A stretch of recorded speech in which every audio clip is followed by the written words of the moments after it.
Good afternoon, my dear student. That today also we shall continue with the chapter. That chapter 3. What's the chapter? Is the migration. Now in my last class I already discussed about those are the impact on the parent country, host country, what are the positive and negative impact they will get affected. Now today I shall discuss with the brain drain. What is the brain drain? That the brain drain means when the many skilled workers, listen properly, in which migration process many skilled workers, those are what called the skilled workers, those are the workers are very accurate and preferable to their work. They have great knowledge about their work. This type of worker are known as the great worker or the skilled workers, like the good doctors, engineers, scientists, teachers. These all are called the skilled workers. So in which migration process these skilled workers are migrate from the parent country to host country.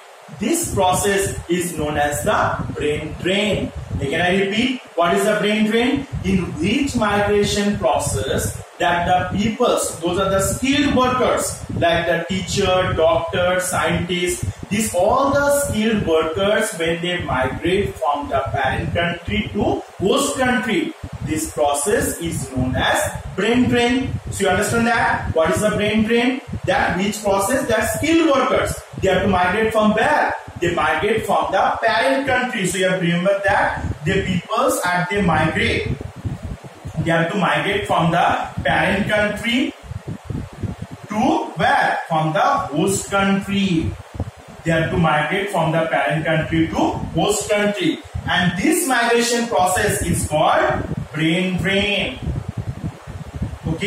Now that when the peoples, they have to migrate from the parent country to host country, and host country they receive all the migrants, and this process is called the brain gain.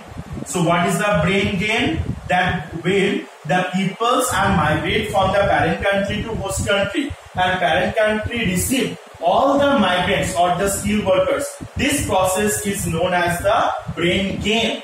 And what is the brain drain? That in which migration process the people migrate from the parent country to host country. This migration process is known as the brain drain. And in which process that the people, they have received, the host country received the migrants, this process is known as the brain gain. So that is about the brain drain and brain gain. Now question is that why the people are leave the parent country and they go to the host country? What are the reasons for that? So these are the reasons are divided into the two types. What are the two types? First is the push factor and second one is the pull factor. Now what are the push factors? The first is about the push factor is lack of well-paying job. That in the parent country, if they not get the sufficient amount of job, suppose the skilled workers, what they have supposed to receive, but he not get as a salary. That time his expectation is more, so he went into the other country where he gained the most amount of salary or the large amount of salary. So for the areas. And the second point is that about the lack educational and the research facilities. Sometimes in like the developing countries like India, Bangladesh, Pakistan, those are the students they want to study or for the better education or for the higher studies. They do not get this opportunity of the facilities in our country. So on the time, if they get the more amount of facility they need, that time they should migrate into the foreign country like the USA, Canada, this type of country. They have to migrate for getting the better opportunity for the higher studies or the research work. And the third is the lack of funding for the research. In the developing countries or the parent countries, the government did not provide the fund to the student. So those are the weak students or those are the students are very poor but very intelligent. They went to the another country and where they get the sufficient amount of funding that for their research work. So these are the main push factor. Now what are the pull factors? The pull factors are first the advanced research facilities and well-paying job.